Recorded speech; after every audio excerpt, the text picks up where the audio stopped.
আজিজ আলী আল আমিন আপনি জানতে চাইছেন সামান্য পরিমাণ পারফিউম ব্যবহার করা যাবে কিনা। পারফিউমের মধ্যে যে অ্যালকোহলটা থাকে আমরা বলেছি এই অ্যালকোহল ব্যবহার করলে এটি ব্যবহার করা নাপাক হবে না, এটাই হলো বিশুদ্ধতম মত এবং অ্যারাবিক স্কলারদের বেশিরভাগ মতে এটি, এবং এই মতটা অধিকতর যুক্তিসঙ্গত হওয়ার অনেক কারণের ভিতরে একটা হলো এখানে যে কেমিক্যালটা ইউজ করে একটা হলে বাষ্প হয়ে চলে যায়, দ্বিতীয়ত হলো যে এটি খাবারের যে অ্যালকোহল সেটি নয়, বরং এটি এক ধরনের অ্যালকোহল, এক ধরনের কেমিক্যাল জাতীয়।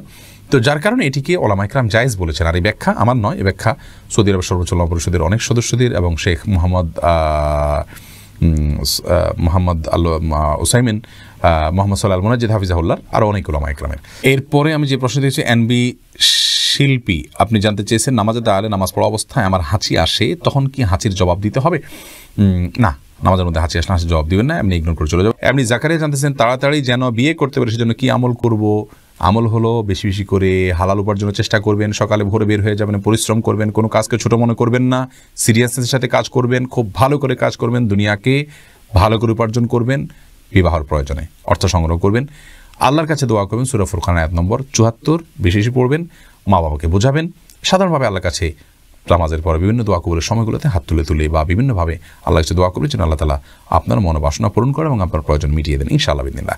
হেলাল উদ্দিন জানতেছেন কোনো মা নামাজরত থাকাকালীন সময় তার শিশু বাচ্চা যদি খাবার জন্য কান্নাকাটি শুরু করে তবে কি নামাজ ছেড়ে বাচ্চাকে খাওয়াতে পারেন? না, ফরজ নামাজ হলে অবশ্যই নামাজ শেষ করে তারপরে খাওয়াবেন। নফল নামাজ হলে যদি বাচ্চাকে না ধরতে যান, না খাবার দিতে যান, বাচ্চার অসুবিধা হতে পারে, তাহলে সেক্ষেত্রে আপনি নামাজ ভাঙতে পারেন।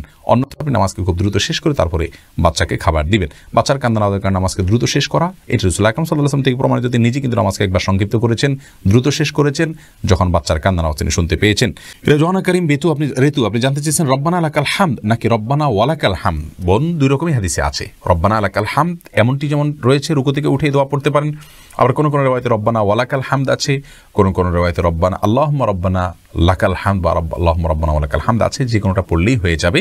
কাসরাতুল মাবানি তাদুল্লু আলা কাসরাতিল মাআনি, আরবিতে একটি কথা আছে যে শব্দ বেশি হলে তার মর্ম নিশ্চয় বেশি হয়।